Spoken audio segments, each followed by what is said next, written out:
First Mannem Koteswararao గారు మనతో పాటు జాయిన్ అయ్యారు. కోటేశ్వరరావు గారు నమస్తే అండి. నమస్తే, చెప్పండి. అసలు సంగారెడ్డి జిల్లా పటాన్ చెరువులో హై టెన్షన్ వాతావరణం నెలకొంది. అసలు ఈ గొడవ ఎక్కడ స్టార్ట్ అయింది సార్?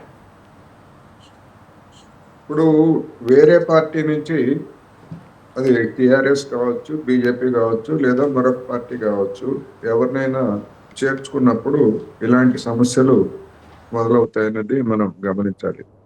ఎందుకు అంటే పార్టీని బలపరుచుకోవాలనేటువంటి లక్ష్యంతో ఇతర పార్టీల నుంచి వచ్చేటువంటి వాళ్ళని చేర్చుకోవడం అనేటువంటిది ఇప్పుడే కాదు, ఏ పార్టీకి అయినా అది తలనొప్పులు తెచ్చేటువంటి వ్యవహారం తప్ప మరొకటి కాదు.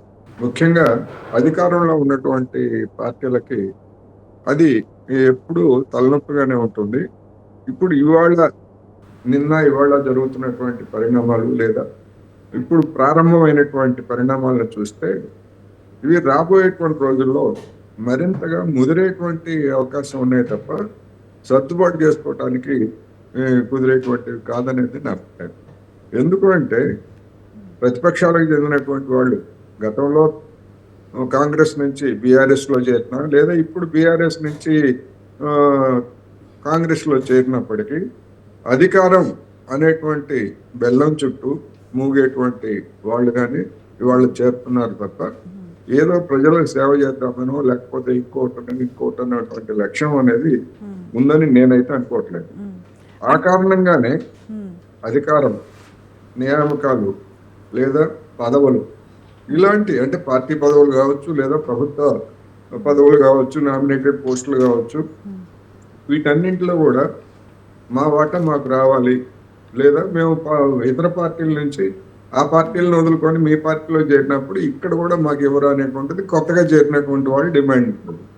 పాత వాళ్ళు ఏం చెప్తారు, మేము ఇంతకాలం 10 ఏళ్ల నుంచి కాంగ్రెస్ లో అధికారం ఉన్నా లేకపోయినా మేము 10 ఏళ్ల నుంచి కాంగ్రెస్ లో నమ్ముకొని పార్టీ కోసం పనిచేసినటువంటి వాళ్ళు మేము వస్తే, మీరు 10 సంవత్సరాల పాటు అధికారాన్ని గతంలో అనుభవించి ఇప్పుడు వచ్చి మళ్ళా మా మీద కూడా ప్రయత్నం చేస్తారా, మా హయాంలో కూడా మీదైనా అధికారం అనేటువంటిది సహజంగానే వాళ్ళకు ఉంటుంది.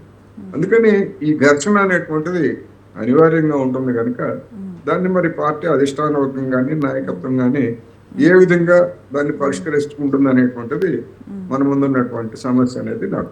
అంటే ఇప్పుడు ఎమ్మెల్యే మహిపాల్ రెడ్డి గారి మీద అంటే ఆయన హిస్టరీ చూసుకుంటే కూడా సార్, అంటే ఇప్పుడు వాళ్ళ బ్రదర్ని అరెస్ట్ చేయటం కానీ, లేకపోతే వాళ్ళ సన్ను, అంటే ఇంతకుముందు గత హిస్టరీ చూసుకుంటే కూడా అంత క్లీన్ హిస్టరీ ఉన్నట్టు అనిపించట్లేదు.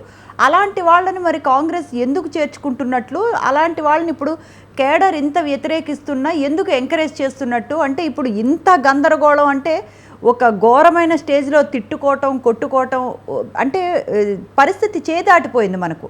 ఇలాంటి స్టేజ్కి అంటే ఇలాంటి వ్యక్తి కోసం ఇంతవరకు కేడర్ని అంటే తృప్తి పరచలేకపోవటం అన్నది ఎంతవరకు కరెక్ట్ కాంగ్రెస్ అధిష్టానానికి కూడా? ఇప్పుడు కాంగ్రెస్ కి శాసనసభలో సీట్లు చూసినప్పుడు బొటాబొటి మెజారిటీ తప్ప అబ్జల్యూట్ మెజారిటీ లేదు.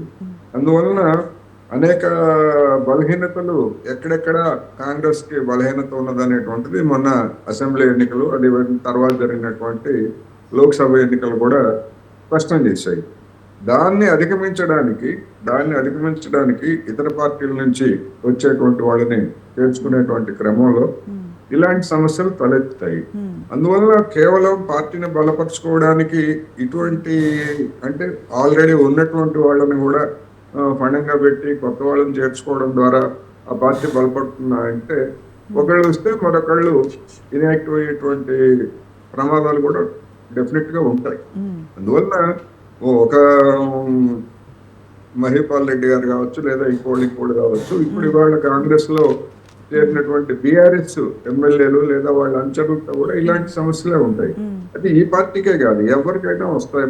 ఉదాహరణకి పక్కనే ఉన్నటువంటి ఆంధ్రప్రదేశ్ లో వైసీపీ నుంచి చేరుతున్నటువంటి వాళ్ళని జనసేనలో చేర్చుకుంటున్నారు. జనసేనలో చేర్చుకున్న తర్వాత మరి అంతకుముందు 5 సంవత్సరాల పాటు పోరాడినటువంటి తెలుగుదేశం పార్టీ కార్యకర్తలు సహజంగానే వాళ్ళని గ్రహించారు. అదే విధంగా ఇక్కడ కూడా ఇది 10 ఏళ్ల పాటు కాంగ్రెస్ ప్రతిపక్షంలో ఉంది, అనేకమైనటువంటి ఇబ్బందులను ఎదుర్కొన్నది. ఇటువంటి స్థితిలో మరి గతంలో అధికారాన్ని చలాయించి వచ్చినటువంటి వాళ్ళని చేర్చుకుంటే ఎట్లా సహిస్తారు అనే ప్రశ్న తలెత్తుతుంది. అందుకని అది కాంగ్రెస్ పార్టీ అంతర్గత వ్యవహారమే అయినప్పటికీ అది రోడ్డు మీదకి ఎక్కారు కనుక అది బహిరంగంగానే మనం అందరం కూడా చర్చించుకోవాల్సి వస్తాం. రైట్ అండి. అందుకనే ఇప్పుడు వాళ్ళ ఆఫీస్ లో ఏదైనా జరిగింది అనుకోండి, మనకి మనం మాట్లాడాల్సినటువంటి అవసరం లేదు, మనకు అవసరం లేదు, అది పద్ధతి కూడా కాదు. కానీ అది కాదు కదా, అవును సార్. వీధులకు ఎక్కిన తర్వాత ఎవరైనా ఏమైనా అభిప్రాయాలు చెప్పొచ్చు. అటువంటి అవకాశం వాళ్ళు ఇవ్వకూడదు అనేది నేను చెప్పదలుచుకున్నాను.